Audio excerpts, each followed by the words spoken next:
హనుమకొండలోని అంబేద్కర్ భవన్ లో నిర్వహించిన ఓరుగల్లులో స్వరాభిషేకం సంగీత విభావరి ఆద్యాంతం సంగీత ప్రియులను అలరించింది. గాన గంధర్వుడు ఎస్పి బాలసుబ్రహ్మణ్యం, గాన కోకిల ఎస్ జానకి నివాళిగా నిర్వహించిన ఈ కార్యక్రమంలో వరంగల్ సెంట్రల్ జోన్ డీసీపీ దారా కవిత ముఖ్య అతిథిగా పాల్గొని సంగీత విభావరిని ప్రారంభించారు. ఈ సందర్భంగా మాట్లాడుతూ సకల కళలకు కళాకారులకు పుట్టినిల్లు ఓరుగల్లేనని, ఈ నేలపై ఎందరో కవులు కళాకారులు అంతర్జాతీయ ఖ్యాతి సాధించారని కొనియాడారు. అనంతరం పలువురు గాయకులు బాలు జానకి ఆలపించిన మధుర గీతాలను ఆలపించి ప్రేక్షకులను అలరించగా విశిష్ట కళాసేవ అందించిన కళాకారులను ఘనంగా సన్మానించారు.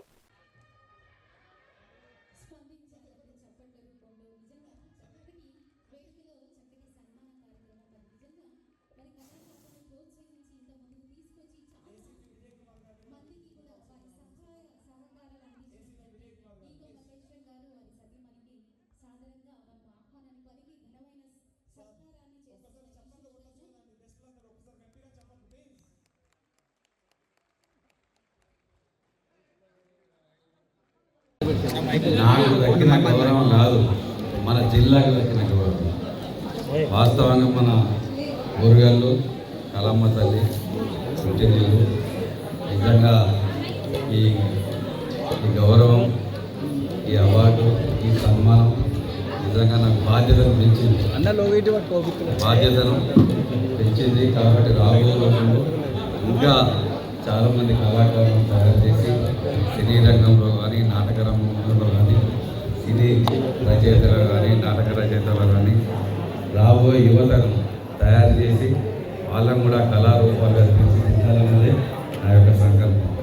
కాబట్టి అన్నిటికీ ఈ రోజున యువత ముఖ్యంగా చెడు సావాసాలకు వెళ్ళి ఇవాళ యువకులు చెప్పేవారు లేక క్షణికావేశంలో మరి వాళ్ళు పక్కదారి కొడతా ఉన్నారు. వాళ్ళని సమాయత్తం చేసి కళారూపాల ద్వారా వాళ్ళు చైతన్యవంతులు చేసి ఇవాళ మన జిల్లా నుంచే నాంది వర్గాలన్నదే నా యొక్క ధ్యేయం. కాబట్టి ఇవాళ నేర్చుకోవాలంతా దీన్ని మన రాష్ట్ర నలుమూల ఉమ్మడి రాష్ట్రంలో కానీ అంత నలుమూల ఇంత పెద్ద స్వరాభిషేకం ఈటీవీ వారు కూడా చేస్తారు. కాబట్టి దానికి మించిన స్వరాభిషేకం మనకు జిల్లాలో జరిగింది.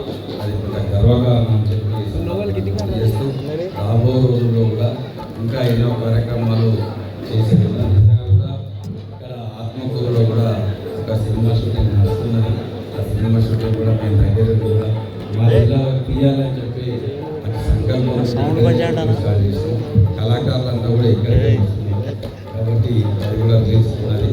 ఇవాళ ప్రతి కార్యక్రమం తీసుకుంటే సంగీతం వినని వాళ్ళు ఎవరు ఉంటారు, కళాకారులు కూడా యువకులను తయారు చేయాలని సంకల్పంతో మన జిల్లాను మరి పేరు ప్రఖ్యాతి దేశ నలుమూలలో సాటి చెప్పాలని ఈ కార్యక్రమం తీసుకున్నందుకు స్వరాభిషేక మరి కళాకారులకు వాళ్ళ బృందానికి ధన్యవాదాలు.